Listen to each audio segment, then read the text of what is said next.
Hello, my name is Amelie Cran, Senior Technology Advocate at Splunk, and I'm here to talk to you today about data security and privacy in uncertain times. So first off, here are some things I consider I am. I'm a recovering CTO and CIO, a part-time hacker. I've worked in multiple industries and categories. I've been in the public and private sectors. I have a background in social science and engineering, and I consider myself a serial volunteer. I've been to Splunk since December 2019 in my current role as a technology advocate, which is an entirely new role for me and is incredibly exciting. So let's set the stage of what we're going to be observing and talking about today. First off, tech is in constant change. Well, of course it is. It's tech. That's what it does. The world is in a high state of uncertainty. Did you think we'd be where we are when you celebrated the new year? Agile and DevOps may not actually be helping the problem. Of course, this is the new sliced bread for many, but not everybody is capable of making the sandwich. Next up, you have to balance the market and consumer demands. If you're in the private sector, this is a big driver. In other cases, like the public sector, your demands may come from slightly different sources. But the key thing is to have some situational awareness of the trends and your environment. Finally, find a tenable state of privacy and security. Yep, those that think they have it probably don't, and those that want it may not know where they need to end up at. It's a moving target, but you can get to some of the sort of equilibrium without pulling your hair out or having too many sleepless nights. So, what are we to do? This is our question for today. Within the past few weeks, or at least the time I created this deck, this was plastered all over social media, and maybe one platform in particular. If you don't know this, this is Facebook's new VR and AR glasses, as a partnership with Ray-Ban of all things, called Project Aria. Granted, given how ad-supported Facebook is, I'm guessing these will be more like the specs from John Carpenter's They Live than, say, the Edith glasses from Spider-Man's Far From Home. Obviously, this isn't the first attempt at this. Google, Amazon, and Snap have tried this before with various outcomes and outrages. But there's an obvious conflict of interest that arises when a primary income source for an organization is based on exploiting the trust, or lack thereof, between its users and its platform. Makes you wonder who these products and services are ultimately designed to serve and to what end. Given that these are in an alpha or beta stage that are only to be initially used by Facebook employees wearing special markings and promises of blurring out sensitive things such as faces, license plates, and other details, but where, in real time, or is there a data store or post-processing that this is for in another use? Supposedly, wearers will get special training and clothes, but they'll also be indoctrinated into what this will be used for or what the data will be collected to support. If you need to do this during your development, maybe the final product may be a bit above anybody's real need or the tech that they may not be there. Facebook was also caught recently in a study that ran afoul of some ethical guidelines as an emotional contagion experiment in 2014. The freewheeling can versus should when trying to foist tech on anybody should give pause. While it was probably legal along those kind of guidelines, the ethics still remain in question. I do have a personal link to this, as two of my former professors, Dr. Sarah Kiesler and Dr. Robert Kraut, did the first initial studies on the effect of internet use to the emotional well-being of users. So this is rather personal to me. Google, on the other hand, used to do A/B tests on the UI and search results, but nothing possibly as insidious or deeper psychological experiments without the better oversight and clear notice of being subjects, as well as other aspects of their experiments. The subject of, you are part of this research project but didn't agree to the terms, is troublesome, especially given that our security-related often have a photography or recording policy. But these do not, and others may steer away with a person or a jacket with this kind of notice. This speaks to how the data is acquired, analyzed, manipulated, and then used for a desired outcome. So does anybody actually recognize this logo? Pretty sure you do in the United States. It's a privacy and security discussion about social media that has sucked the air out of the room when it comes to other social media platforms and external influences on the election campaigns. Yes, TikTok is foreign owned, but it also operates globally. So it is addressing the low bar, the high bar, or any bar for security and privacy in between. But what's the data residency and data access policy like? What are the user-facing controls? Are they easy to understand? What data is shared versus what's needed to be protected? Should initial use be less personal data to be given out, or more? What is the scope of the data? Are they collecting the level and quantity of PII or personally identifiable information that should cause significant privacy concerns enough that it's been raised to a national security level? Or is this overblown in a tempest in a teapot? When consuming services at the personal or enterprise level, what concerns are raised and debated to consider how your information is collected, used, and shared, as well as how it's stored and processed? Short of when I worked for the US Department of the Interior, I never really had a concern of social media being a national or global security concern. In our case, the US Geological Survey utilized Twitter for an alternate public notification method for earthquake hazards. The same, I don't believe, could be equated to Facebook, Instagram, Snapchat, or now even TikTok. So, one wonders if the same privacy and security concerns are shared as well with infrastructure like Huawei and others, particularly cheap consumer-grade home networking and other IoT and sensor devices. This is the scoping issue when considering security and privacy in an applied sense and the actual use of the data and systems that may process or have access to this data. Of course, the big brouhaha earlier this year was when the pandemic occurred. And what was a small penetration of use of Zoom in some environments turned out to be an all-out assault on service consumption. As evidenced by early mistakes in an effort to keep a regularly functioning government, unauthorized people were able to tune in the UK cabinet minister, including seeing the PM. That I mean the Prime Minister. So like catching the president going to the bathroom. This led to adding enhanced privacy and security features and ended up being a high-profile issue. But Zoom bombing ended up being an issue for multiple organizations throughout the spring until upgrades and configuration changes were made to meeting creation and client settings. After pressure from users and businesses, they brought together a group of respected security professionals to advise on the next course of action. They established a roadmap and plan, and even changed some of them when the pressure indicated that their policies may have not benefited the user. This particularly was dealing with end-to-end encryption. So, what data is stored and where? Was the end-to-end encryption enough to not only protect the data in transit, but to ensure Zoom, the service provider, from being able to snoop on or gain access to the data? Zoom is another challenge given that it is headquartered in the US, but most of the development and research is performed in China. So, with applications like this, what's the value proposition? Paid versus free? Or should all users be at the same level of protection? Or should only the gold or platinum lined applications and service users be given these features? Should security be monetized? How many of you here are exercise or sports nuts? I have my exercise bike off to my right here at home, and I love riding, but I also like to use apps to be more social.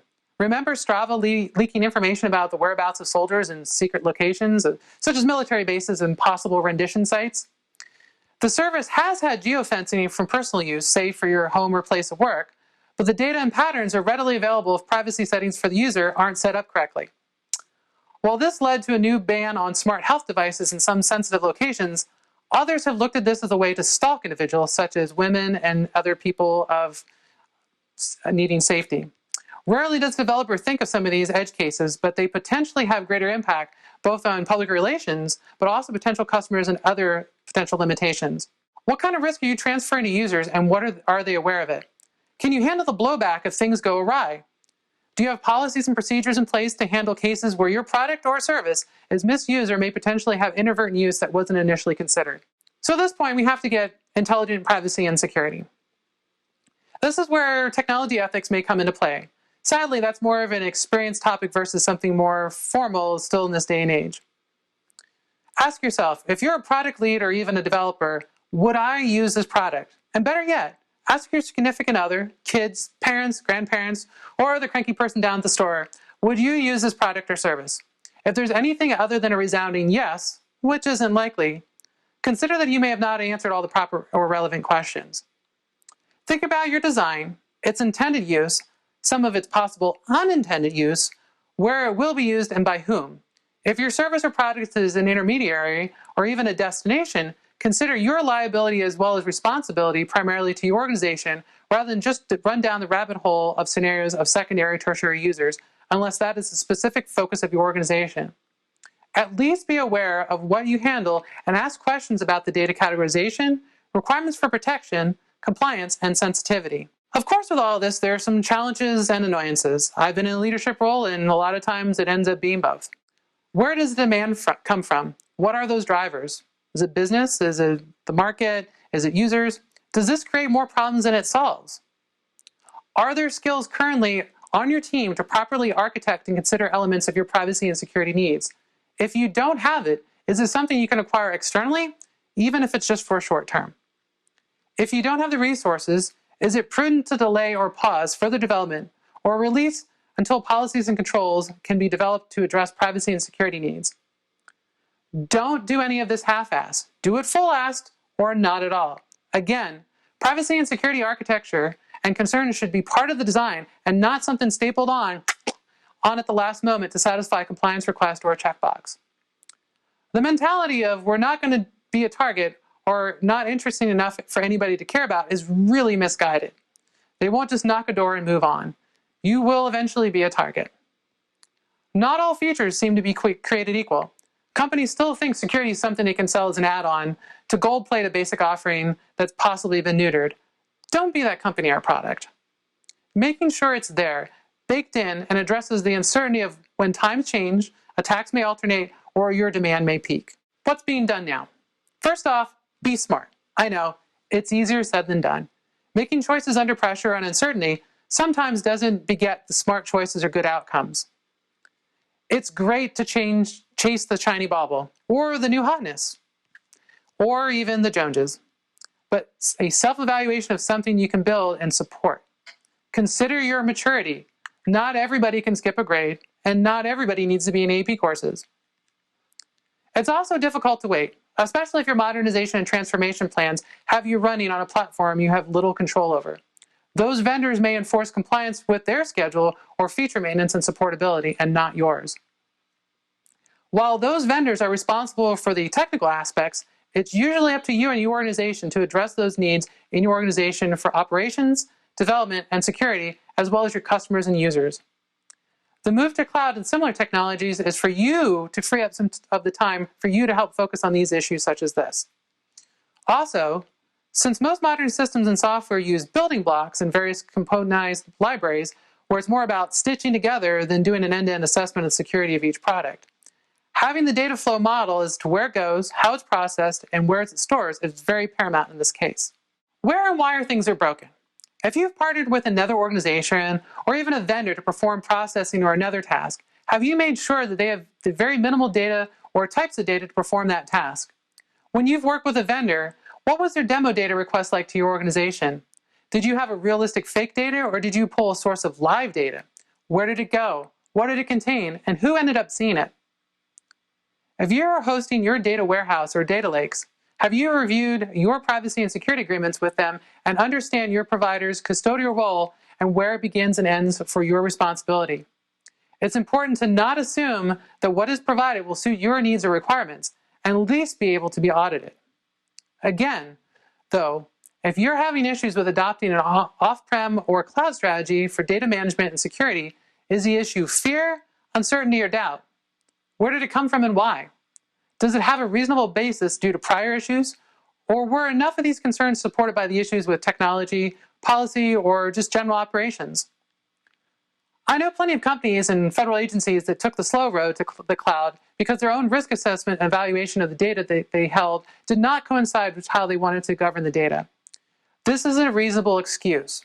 Often laws and regulations have to catch up with the technology, and for conservative risk assessments, it's still okay to wait to jump. Does your new or added feature change your existing security and privacy profile or require additional controls? How does this communicate to the user, and as well as any potential service providers you utilize? When implementing your data model, have you followed least privilege?